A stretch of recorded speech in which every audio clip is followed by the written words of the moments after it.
Importance of business environment. अभी तक आपने बिजनेस एनवायरनमेंट का मीनिंग पढ़ा, फीचर्स पढ़े।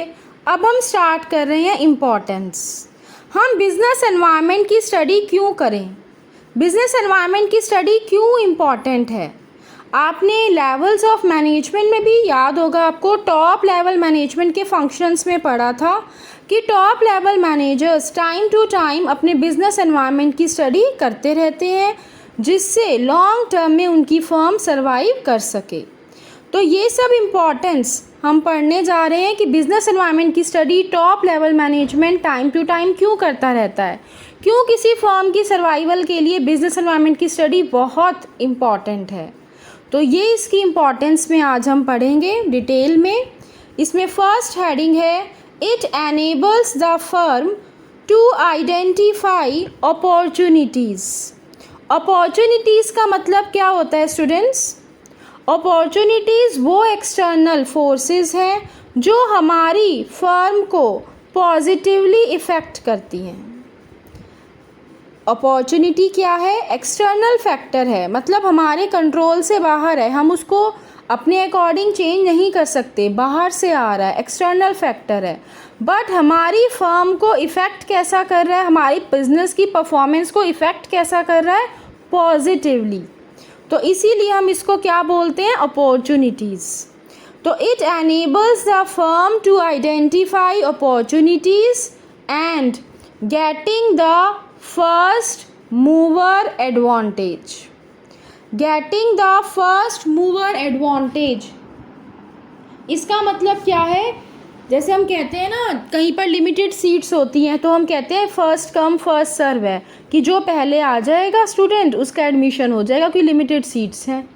तो इसका मतलब यही है, getting the first mover advantage, कि पहले हमें उस अपॉर्चुनिटी का एडवांटेज ले लेना चाहिए, मतलब वो हमारे हाथ से अपॉर्चुनिटी निकल ना जाए, सबसे पहले उसको ले लो, उसका जो बेनिफिट है वो ले लो, क्योंकि हमारी बिज़नेस की परफॉर्मेंस को ये पॉजिटिवली इफ़ेक्ट करता है। ठीक है ना? मैं आपको इसको एग्जांपल देके समझाती हूँ। जैसे मान लीजिए आप क्लास 12th के स्टूडेंट हैं, जैसे अब 12th के बाद आपको आगे कॉलेज में एडमिशन लेना है ना? कोई DU वगैरह में लेगा, बाहर जाएगा, किसी को मान लीजिए CA करनी है, किसी को बैंकिंग की तैयारी करनी है। तो अब डिफरेंट आपके पास ऑप्शंस हैं। तो आप अपने एनवायरनमेंट की अगर स्टडी टाइम टू टाइम करते रहेंगे, जो भी आपके सीनियर्स हैं, जो भी आपके रिलेटिव्स हैं, फ्रेंड्स हैं जो इस फील्ड में हैं, उनसे बात करते रहेंगे, पूछते रहेंगे कि आजकल क्या चल रहा है, हमें कौन सा कोर्स करना चाहिए 12th के बाद, कौन से कॉलेज में एडमिशन लेना चाहिए। तो अगर हम अपने एनवायरनमेंट की स्टडी टाइमली करते रहेंगे तो हम क्या ले पाएंगे? फर्स्ट मूवर एडवांटेज, मतलब अपॉर्चुनिटी का टाइम से बेनिफिट ले पाएंगे। नहीं तो अपॉर्चुनिटी हमारे हाथ से निकल जाएगी, है ना, कोई और ले लेगा। इसी तरह से बिजनेस ऑर्गेनाइजेशंस में भी अगर top level management time to time अपने बिजनेस एनवायरनमेंट की स्टडी नहीं करेंगे तो क्या होगा? जो डिफरेंट अपॉर्चुनिटीज़ हमें मिलनी थी, हमारे बिजनेस को मिलनी थी, वो हमारे कॉम्पिटिटर्स ले लेंगे। उससे क्या होगा? उन्हें फ़ायदा होगा, हमें नुकसान होगा। तो इसीलिए अपने एनवायरनमेंट की अगर हम स्टडी करते रहेंगे तो हमें पता चलता रहेगा मार्केट में क्या चल रहा है, कस्टमर्स की क्या डिमांड है, उसके अकॉर्डिंग अपने प्रोडक्ट्स में चेंजेस करते रहेंगे, जिससे मार्केट में कंपटीशन में हम सर्वाइव कर पाएंगे, है ना, जिससे हम अपने कॉम्पिटिटर्स से आगे निकल पाएंगे, जिससे हम अपने कस्टमर्स की सब डिमांड फुलफ़िल कर पाएंगे, जिससे हमारे कस्टमर्स हमारे कॉम्पिटिटर्स के पास ना चले जाएँ, है ना। तो इन सब बातों का ध्यान रखना होता है। अपने एनवायरनमेंट की स्टडी हमें टाइम टू टाइम करते रहना चाहिए, नहीं तो जो अच्छी अपॉर्चुनिटीज़ हैं वो हमारे हाथ से निकल जाएंगी और हम उसका सबसे पहले एडवांटेज नहीं ले पाएंगे। और सबसे पहले एडवांटेज नहीं लिया, किसी और ने ले लिया, कॉम्पिटिटर ने ले लिया, तो हमें फिर काफ़ी टाइम तक उसका लॉस भुगतना पड़ सकता है। तो opportunities refers to the positive external changes that will help a firm to improve its performance। है तो एक्सटर्नल, हमारे हाथ में नहीं है, बाहर से ही आई हैं अपॉर्चुनिटीज़, बट हम अगर एनवायरनमेंट की स्टडी करेंगे, अपॉर्चुनिटीज़ का पता लगा लेंगे टाइमली, तो हम उसका बेनिफिट ले सकते हैं, क्योंकि हमारे बिजनेस को पॉजिटिवली इफ़ेक्ट करने वाली हैं। Early identification of opportunities helps an enterprise to be the first to exploit them instead of losing them to competitors. Second जो इम्पोर्टेंस का पॉइंट है वो है it helps the firm to identify threats. Threats का मतलब क्या होता है स्टूडेंट्स? थ्रेट्स भी एक्सटर्नल फैक्टर्स हैं, ये भी हमारे हाथ में नहीं है, बाहर से ही हमारे बिजनेस की परफॉर्मेंस को इफ़ेक्ट कर रहे हैं. पर कैसा इफ़ेक्ट कर रहे हैं? नेगेटिव. थ्रेट्स मीन्स इनसे हमें डर के रहना चाहिए, ये हमारे बिज़नेस को नेगेटिवली इफ़ेक्ट करेंगे और ये हमारे कंट्रोल से भी बाहर हैं, एक्सटर्नल हैं, बाहर से ही आके हमें इफ़ेक्ट कर रहे हैं. तो ये हमारे क्या कहलाते हैं? थ्रेट्स. तो अगर हम अपने बिजनेस एनवायरनमेंट की टाइम टू टाइम स्टडी करते रहेंगे तो हम क्या कर सकते हैं? इनके रिस्क को रिड्यूस कर सकते हैं, जिसे हम बोलते हैं अर्ली वार्निंग सिग्नल, कि पहले ही आपको वार्न कर देंगे कि आपको बच के चलना है, आगे खतरा है ना. तो आपको पहले ही बता दिया, अर्ली वार्निंग सिग्नल. ठीक है ना. जैसे हम कहीं जा रहे होते हैं तो रास्ते में लिखा हुआ आ जाता है डेंजर, है ना, कि भाई इस तरफ से आपको कार नहीं लेके जानी है या कार की स्पीड कम रखनी है. तो इसी तरह से थ्रेट भी क्या है? अर्ली वार्निंग सिग्नल दे रहे हैं कि ध्यान से चलो, बच के चलो, आगे खतरा है ना. तो ऐसे ही अगर हम बिज़नेस एनवायरनमेंट की स्टडी करते रहेंगे तो बिज़नेस में जो आगे आने वाले थ्रेट्स हैं जो हमारे बिज़नेस की परफॉर्मेंस को नेगेटिवली इफ़ेक्ट कर सकते हैं, हम उनसे बचाव के लिए कुछ भी पहले ही सोच लेंगे कि हमें ऐसे ऐसे करना है जिससे हमें इसका ज़्यादा नेगेटिव इफ़ेक्ट ना पड़े, हम इससे बच जाएं, है ना.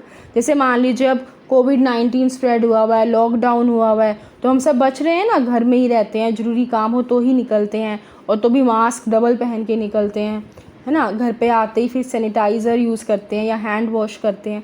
तो ये क्या है? ये हमें अर्ली वार्निंग सिग्नल है, पहले ही बता देते हैं कि आपको ऐसे ऐसे करना है, ऐसे ऐसे नहीं करना है.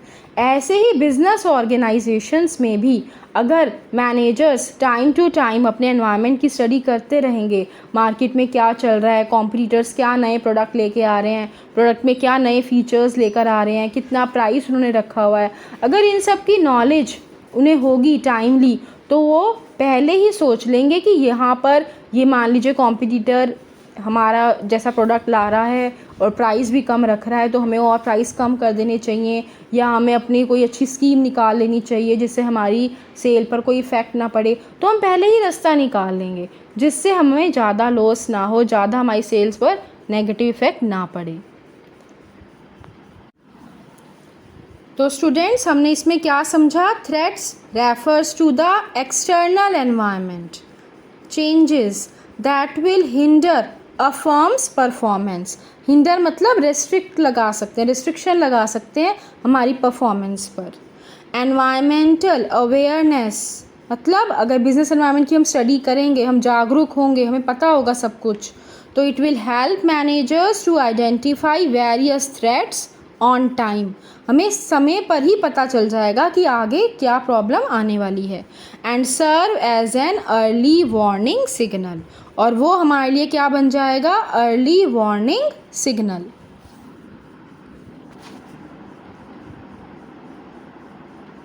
Now third point, it helps in assisting in planning and policy formulation. Business environment की study. Now third topic is it helps in assisting in planning. Assisting का मतलब होता है स्टूडेंट्स सपोर्ट करना, हेल्प करना.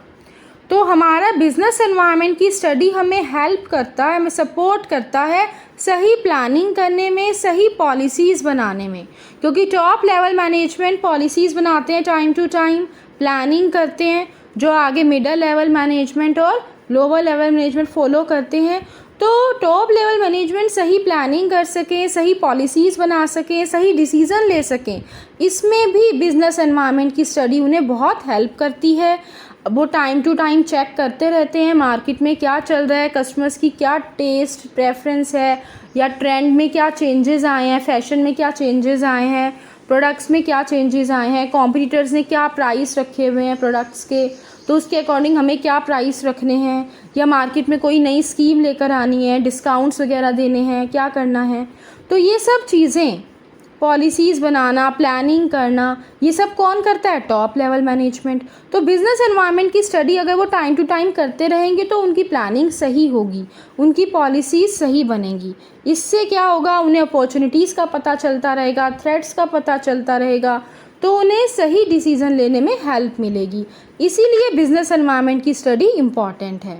Since environment is a source of both opportunities and threats for a business enterprise, its understanding and analysis मतलब deeply study करना, thoroughly study करना किसी भी चीज़ की, can be the basis for deciding the future course of action.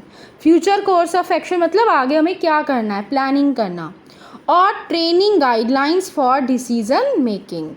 तो हमारी policies तभी बनती हैं जब हम गाइडलाइंस तैयार करते हैं, सही डिसीजंस लेते हैं, है ना। तो बिज़नेस एनवायरनमेंट हमारी हेल्प करता है सही पॉलिसीज़ बनाने में, सही प्लानिंग करने में। तो ये नेक्स्ट इम्पॉर्टेंस का पॉइंट है। फोर्थ इम्पॉर्टेंस का पॉइंट है, it helps in कॉपिंग with rapid changes.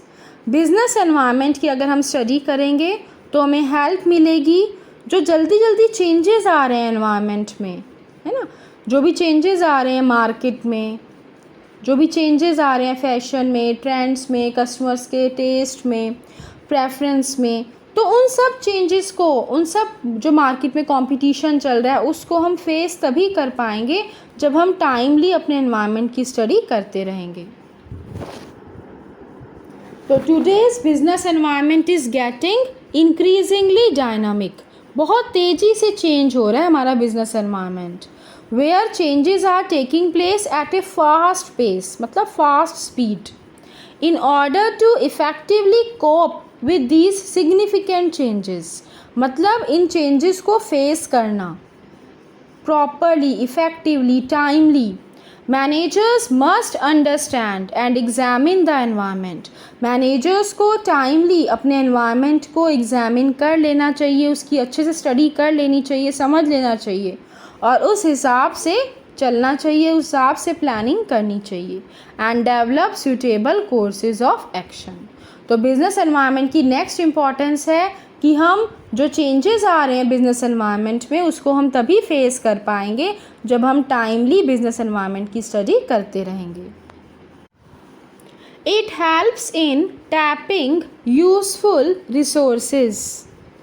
Business environment की अगर हम स्टडी करते हैं तो जो भी हमारी यूज़फुल रिसोर्सेज हैं, हम कौन कौन सी रिसोर्सेज यूज़ करते हैं अपने बिज़नेस में। अगर मान लीजिए हम रॉ मटेरियल परचेज़ कर रहे हैं तो हम अपने घर पे तो बना नहीं रहे, हम तो बाहर सप्लायर से परचेज़ कर रहे हैं, तो वो भी क्या है, यूज़फुल रिसोर्स है हमारे लिए। इसी तरह से जो हम स्टाफ अपॉइंट कर रहे हैं, अपने एम्प्लॉयज़ रख रहे हैं, वो भी हमारे यहाँ फैमिली के मेम्बर्स तो हैं नहीं, वो भी हम बाहर से अपॉइंट कर रहे हैं, वो भी हमारी यूज़फुल रिसोर्सेज हैं। तो हम ये सब कुछ कहाँ से ले रहे हैं, सोसाइटी से। सप्लायर्स सोसाइटी का पार्ट है, कस्टमर्स सोसाइटी का पार्ट है। अगर आप गुड्स बना के रख दो, कस्टमर्स ना ख़रीदें तो भी आपका बिज़नेस नहीं चलेगा। तो हम जितनी भी चीज़ें हैं बाहर सोसाइटी से ले रहे हैं, है ना, जितनी भी यूज़फुल रिसोर्सेज हैं हमारे यहाँ सब सोसाइटी का ही पार्ट है। तो एक बिज़नेस ऑर्गेनाइजेशन को सोसाइटी के प्रति जो भी उसकी रिस्पॉन्सिबिलिटीज़ हैं वो पूरी करते रहना चाहिए। क्यों? क्योंकि अगर हम अच्छी क्वालिटी के गुड्स देंगे सोसाइटी को, रीज़नेबल प्राइस पर देंगे, और जो हमारा आसपास का एनवायरनमेंट है उसे पॉल्यूट नहीं करेंगे, इको फ्रेंडली मेथड्स यूज़ करेंगे प्रोडक्शन के।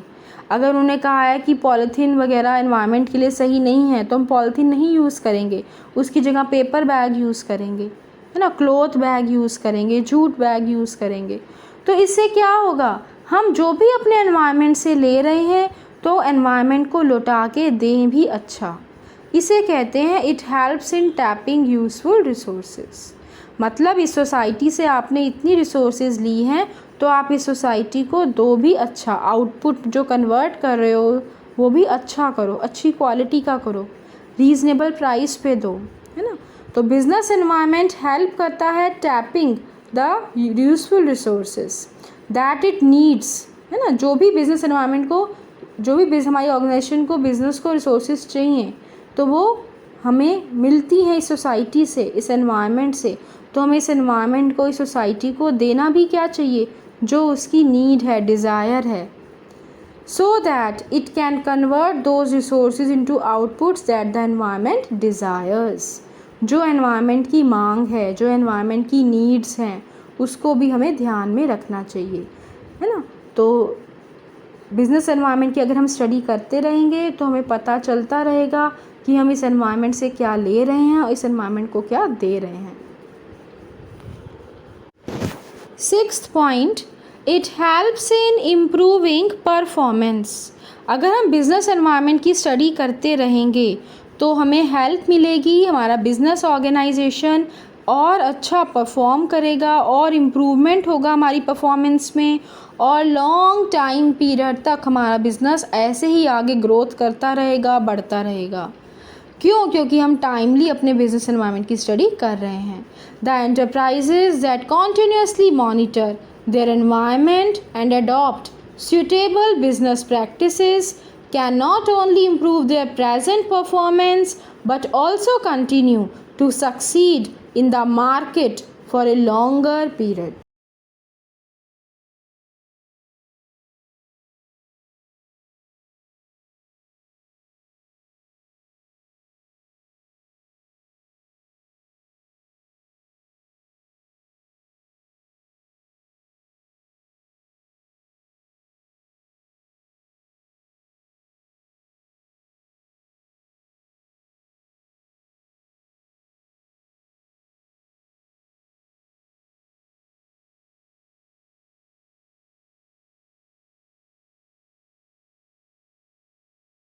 जिनका सब्सक्राइब बटन रेड कलर का है वो चैनल को सब्सक्राइब करने के लिए उस पर क्लिक करें और बेल आइकन भी प्रेस करें।